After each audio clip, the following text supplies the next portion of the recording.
Saya ingin memulai yang kedua dengan Bang Rizal Ramli. Karena saya tahu Bang Rizal waktunya agak terbatas, ya. Nanti klarifikasinya. Tetapi yang paling penting adalah kemarin kita mau bicara, apakah kita mau bicara tentang amankah dana haji? Akhirnya kita bicara, wah, semua statement aman itu sudah dikeluarkan oleh pemerintah, ya kan? BPKH, Menteri Agama dan lain sebagainya. Justru kita ingin nanya, di mana dana haji? Nah, kata Rizal Ramli, ini saya minta pertanggungjawaban Bang ya. Oh, Bang Rizal Ramli ini rupanya lahir di Padang, Sumatera Barat 10 Desember ya. Hari Hak Asasi Manusia, wajar kalau concern terhadap hak asasi manusia. Ini ada Menak bingung soal WNI dilarang masuk Arab Saudi. Rizal Ramli, titik 2. Dana haji itu udah ditilep. Nah, ini khas bener Rizal Ramli ya, udah ditilep. Yang kedua, kebijakan super ngawur. Rizal Ramli, titik 2. Dana haji ditilap buat infrastruktur. LPS selanjutnya dari Galamedia Pikiran Rakyat dan Glora.co. Silakan Bang Rizal, tepuk tangan buat Bang Rizal.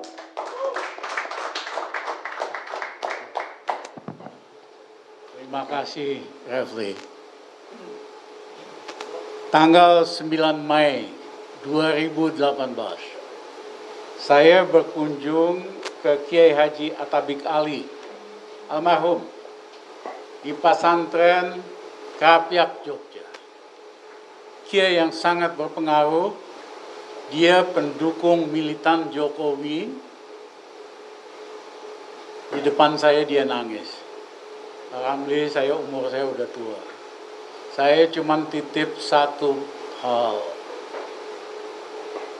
Pak Ramli tidak di pemerintah, tapi pasti punya pengaruh di dalam di luar pemerintah. Saya hanya titip satu hal. Jangan sampai dana haji dipakai macam-macam. Beliau nangis saking beratnya amanah itu. Jadi kalau Rizal Ramli komentar hari ini, itu mesti lihat dari amanah itu. Haji ini sangat sensitif, karena ini rukun Islam yang kelima. Rakyat untuk naik haji nabung dari 5 sampai 10 tahun. Ya, memang beda dengan orang Kristen, Katolik maupun Protestan. Mereka kalau bisa ke Vatikan, ke Yerusalem, tapi nggak ada kewajiban. Sementara umat Islam ini kewajiban rukun Islam yang kelima. Jadi dipaksain. Sejak zaman Belanda itu berbulan-bulan naik kapal ke India dulu, pindah dan sebagainya. Belum pernah naik haji itu batal sejak zaman Belanda. Ya, ini prestasi luar biasa pemerintahan Pak Jokowi. Ya, 2 tahun batal. Nah, kalau kita lihat ada video klip yang saya kirim sama Pak Refli, Jokowi sendiri mengatakan nggak ada masalah, dana haji dipakai untuk infrastruktur, asal aman. Kemudian Wakil Presiden Ma'ruf di video itu mengatakan, sudah kok ada 35 triliun dana haji dipakai untuk infrastruktur. Selalu jawabannya itu, asal aman, asal aman. Saya pikir hari ini pemerintah juga, Anggito lagi sibuk juga keliling-keliling kasih wawancara, ya kan di televisi, pasti dia akan kasih argumen aman kok, aman kok. Pertanyaan dasar ini kita harus jawab, apakah aman? Investasi dana haji itu masuk ke dalam sukuk, masuk ke dalam surat utang negara, akhirnya masuk ke dalam APBN. Berdasarkan laporan keuangan tahun 2020, ini gara-gara Refli, tadi kita setengah jam Lebih bongkar lagi nih kayak sini. Satu kita lihat coba. Emang enak jadi analis. Iya kan?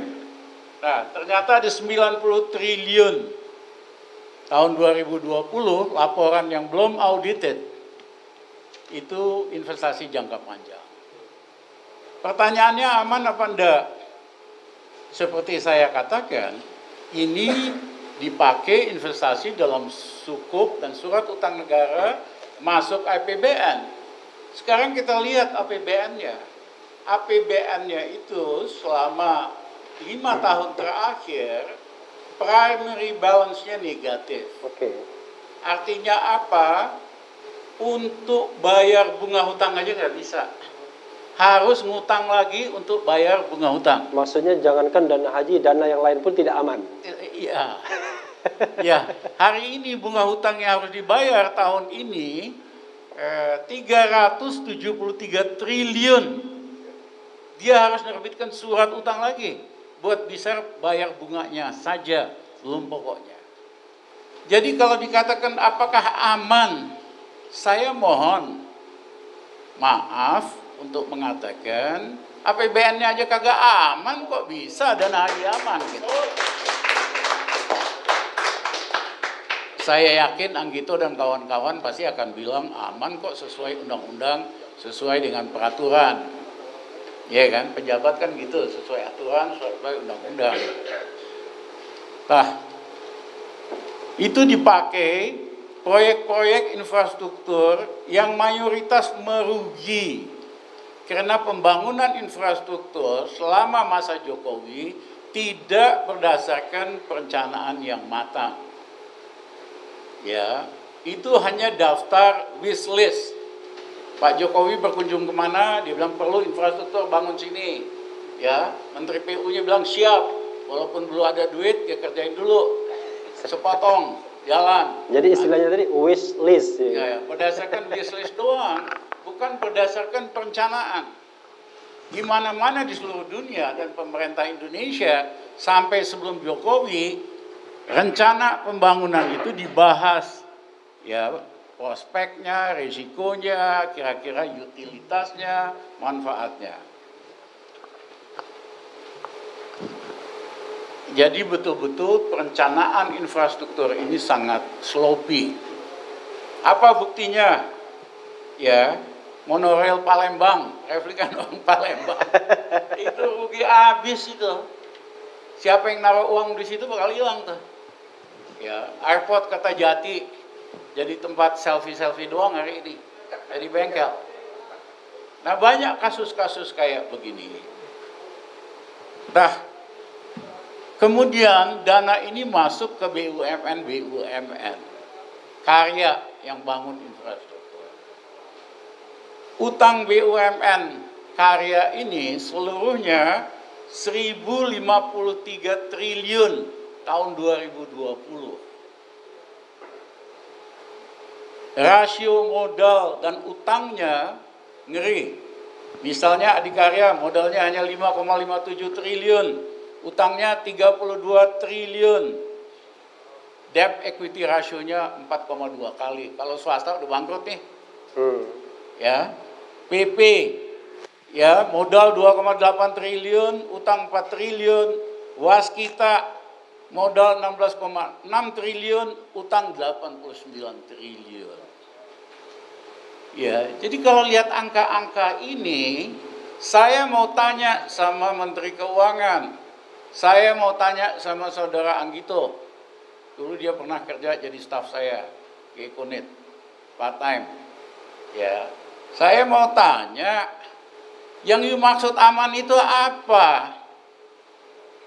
Investasi di BUMN, karya-karya yang merugi, yang rasio utang terhadap modalnya sudah 4 kali lebih, itu tuh secara teknis sudah bangkrut. Lah, situ menyatakan ini aman. Perasaan situ profesor ekonomi di satu universitas. Nah, kok bisa menyatakan itu aman gitu? Harusnya kan kalau profesor ekonomi lebih canggih dikit lah. Iya kan? Jangan ngomong sesuatu yang nggak aman jadi aman dong. Hah? Ketawa Nursi. Nah, ini unaudited, apa istilahnya? Belum diaudit laporan keuangannya. Saya minta DPR, pemerintah segera melakukan audit investigasi terhadap Badan Pengelolaan Dana Haji. Jadi bukan audit biasa, audit investigasi. Nah, kemudian dari investasi itu seandainya ada dana baliknya, dipakai buat apa? Tapi yang paling penting, Yang paling penting kita break dulu Bang. Nanti setelah ini Abang lanjutkan. Jangan kemana-mana.